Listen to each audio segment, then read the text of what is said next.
the Kosovars will go home.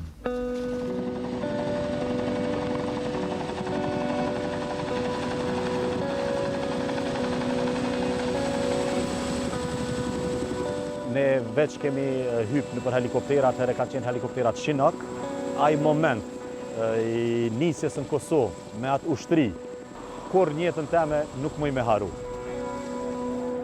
Jo veç shteti jo, po çdo shtet ka nevojë për Kforin pas luftës, sepse Kfori është ai që bën poçën edhe që bën sigurinë e vendit.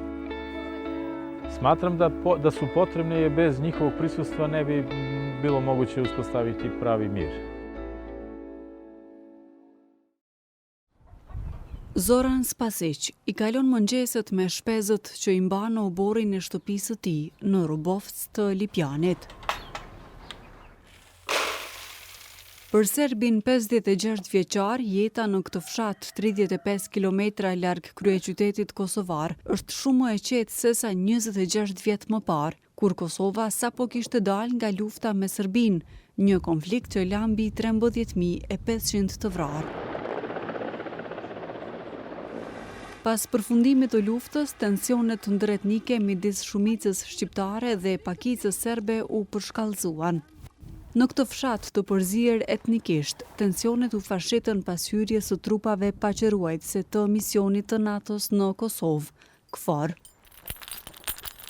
2 put nedeljno, ponedjeljkom i petkom, uz njihovu pratnju odlazili u srpske sredine da bi kupovali one osnovne namirnice za naše potrebe i tako je to sve funkcionisalo do 2003. godine, kada su komandanti KFOR-a ocenili da ne postoji više strah za bezbednost.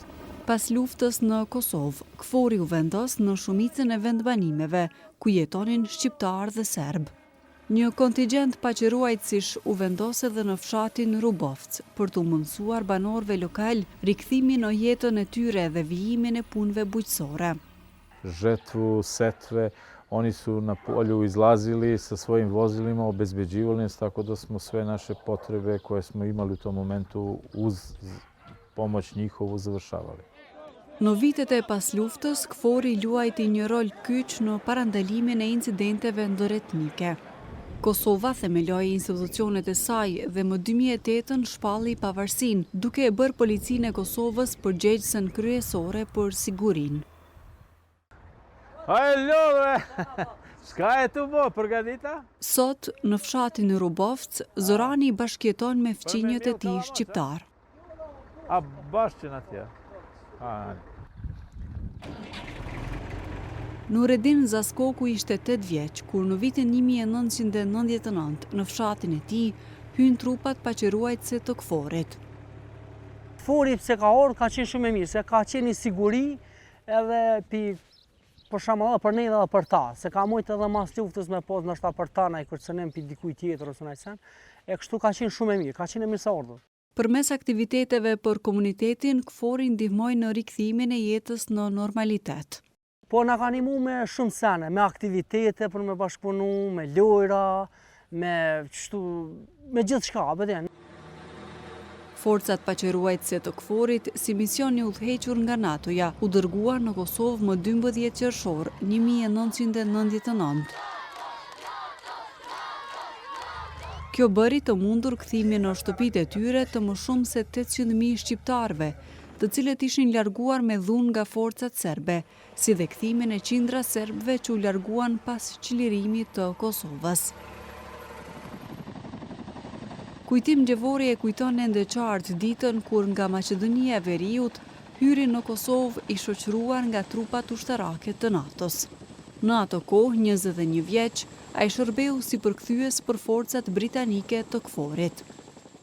Nuk e kemi ditë që kemi me zbrit këtu, ne veç kemi hypë në për helikopterat, herë kanë qenë helikopterat Chinook dhe para neve kanë qenë helikopterat Apache që janë quajtur atëherë dhe ai moment i nisjes në Kosovë me atë ushtri, duke pas parasysh çka kemi heke, çush kemi qenë edhe çka kemi prit, ka qenë një moment që s'po di, do me thonë një dridhje, një rrëshqetje emocionale që kur në jetën teme nuk muj me haru.